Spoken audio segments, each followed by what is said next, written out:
Citoyen TV, la chaîne de l'Afrique digne et de sa diaspora. Au sommaire, Côte d'Ivoire, avec l'intervention de Michel Gbagbo le 28 janvier 2016. Côte d'Ivoire toujours avec l'intervention du président Bandakani, extrait Afrique Média TV. Et pour finir, Syrie avec l'intervention de Thierry Messant.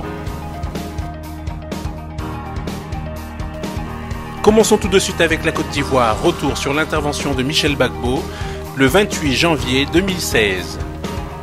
Oui, bonjour. Bonjour, j'imagine un moment que vous attendiez depuis plusieurs années.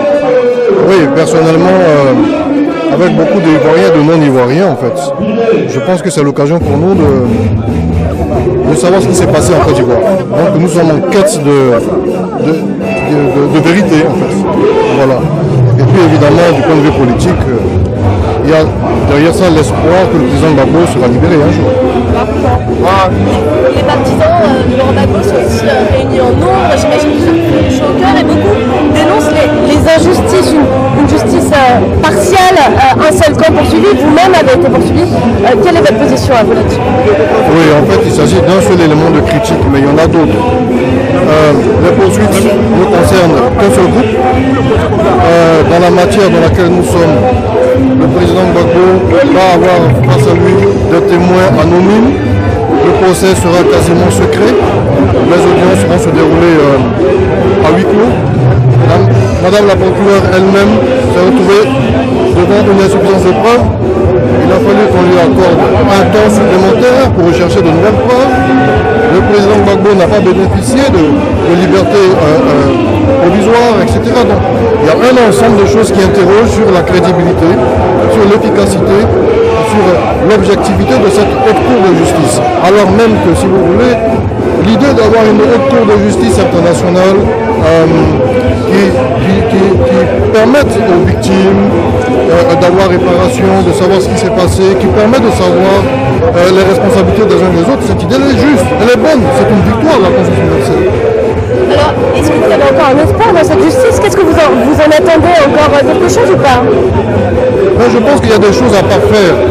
Je prends par exemple le cas de Madame Gbagbo Simone. Elle a été il a été demandé qu'elle comparaisse devant la Cour pénale internationale de justice.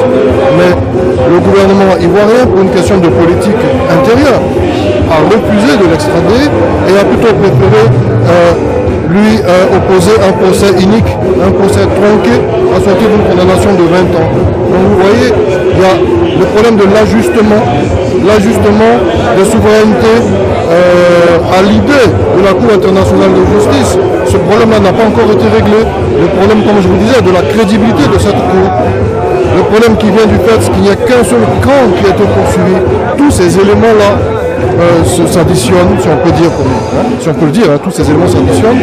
Et donc pose le problème de la crédibilité, de l'impartialité, de l'objectivité de cette justice. Et qu'attendez-vous de ce procès finalement, Michel? Vous espérez encore la libération de votre père? Oui, c'est-à-dire qu'est-ce que nous attendons, Michel? Des victimes aussi. Ce qu'ils attendent, ce que tous ces gens attendent, finalement, c'est quoi? À mon sens, c'est la vérité. C'est de savoir, depuis 5 ans, depuis 10 ans en Côte d'Ivoire, qu'est-ce qui s'est passé dans ce pays? C'est vrai que d'un point de vue politique, nous, ces partisans, les partisans du président Gbagbo, les partisans du ministre Charles Goudé, nous attendons leur libération. Mais les gens de ma génération, surtout ce qu'ils veulent, surtout, c'est que plus jamais on ne connaît ce genre de choses. C'est qu'on prenne des postures qui nous amènent à la réconciliation vraie. Parce que nous pensons que la place du président Gbagbo, que la place du président Gbagbo, finalement, c'est en Côte d'Ivoire. En Côte d'Ivoire pour participer au processus de réconciliation nationale et pour consolider une paix durable. Vous espérez que vous pensez que ce procès va être important pour la Côte d'Ivoire, pour l'avenir de la Côte d'Ivoire, que c'est nécessaire pour que chacun pense ses plaies dans un pays qui est encore très divisé finalement?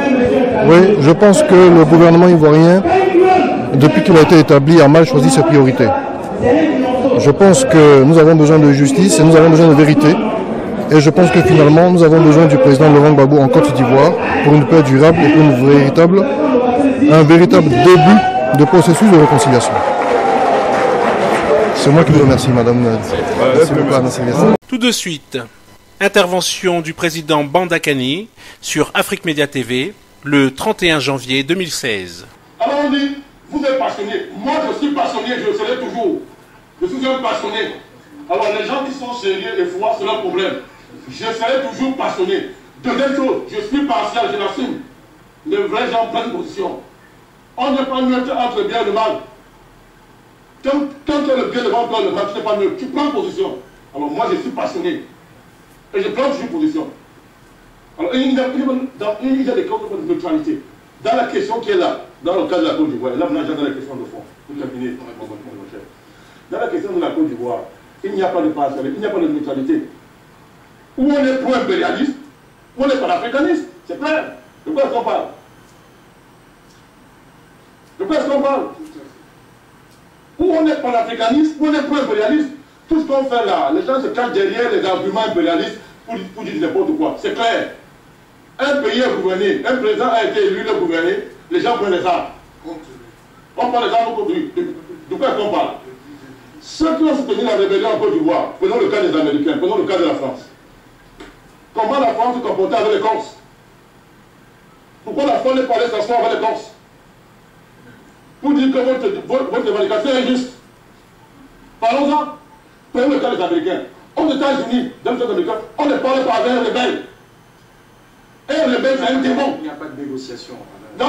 Si tu as l'argent d'un Américain, il devient un rebelle, tu prends son argent, on dit que Dieu t'a béni, que tu es un homme, c'est-à-dire que c'est Dieu qui a pris. Vous voyez comment l'armée américaine, lors des émeutes de Los Angeles, comment se comportait l'État américain? On a envoyé l'armée avec tout l'ordre. Et quand l'armée descend mettre l'ordre là, ça va les gars? C'est un salon de coiffure? De quoi est-ce qu'on parle?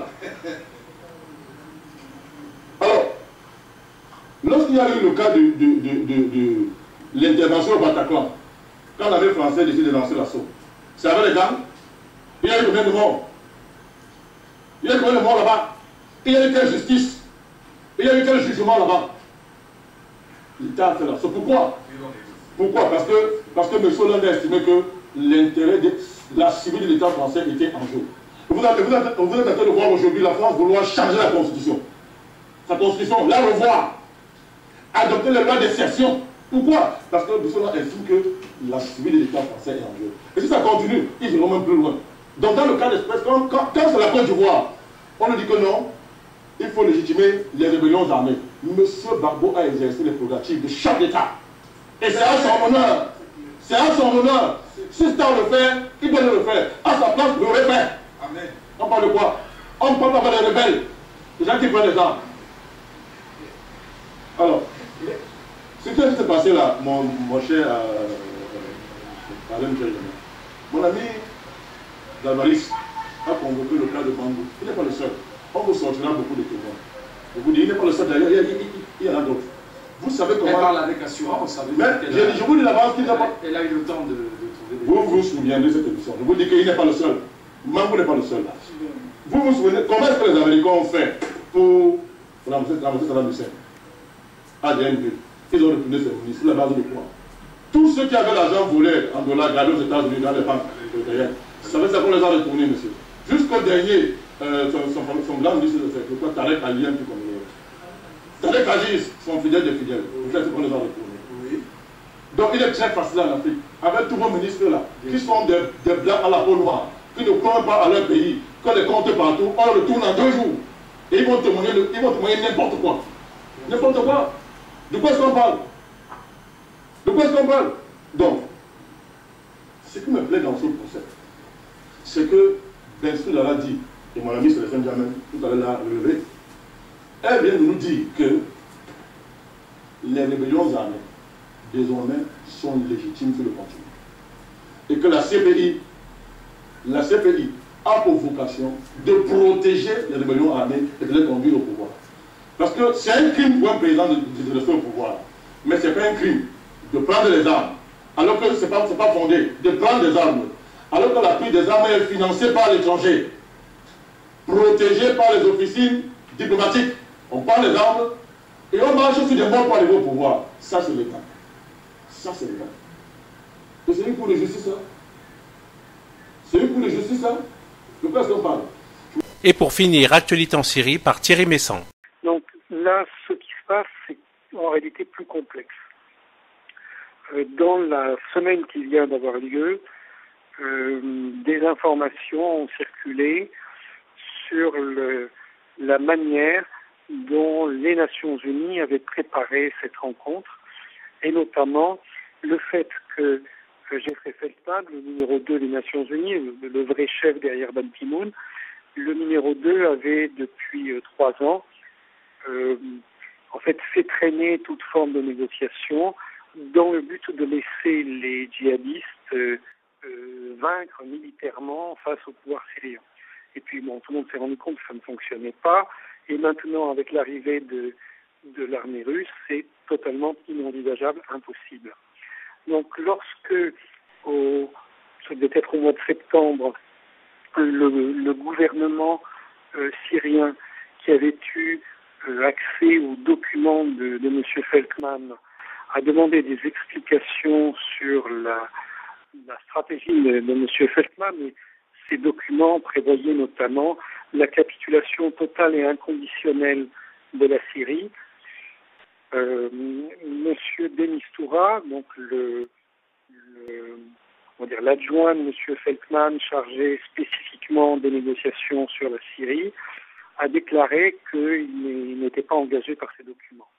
Et en fait, il a nommé au même moment M. Volker Perthes, un universitaire allemand, pour diriger les négociations qui devaient avoir lieu ces jours-ci à Genève. Et M. Perthes est le rédacteur du plan de Feltman il y a 3 ans.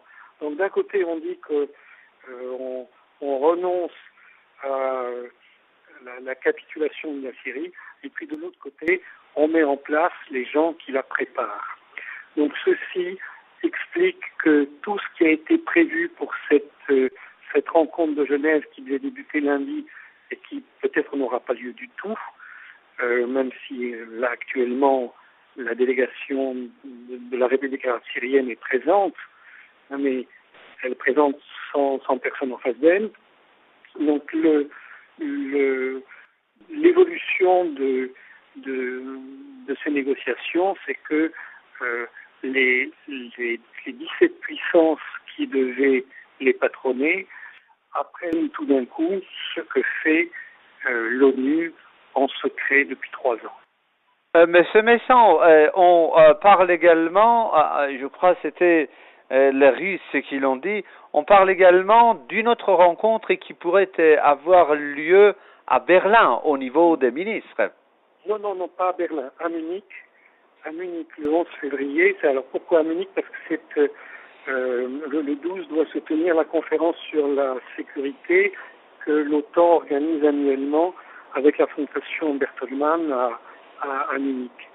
Donc de cette manière, les Russes sont sûrs que tout le monde sera présent, puisque tous les adversaires de la Russie de la Russie et de la Syrie doivent se retrouver le lendemain à Munich.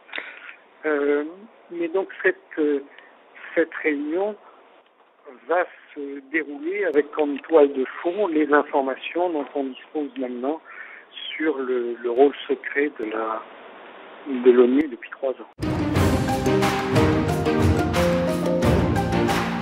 Citoyen TV, la chaîne de l'Afrique digne et de sa diaspora.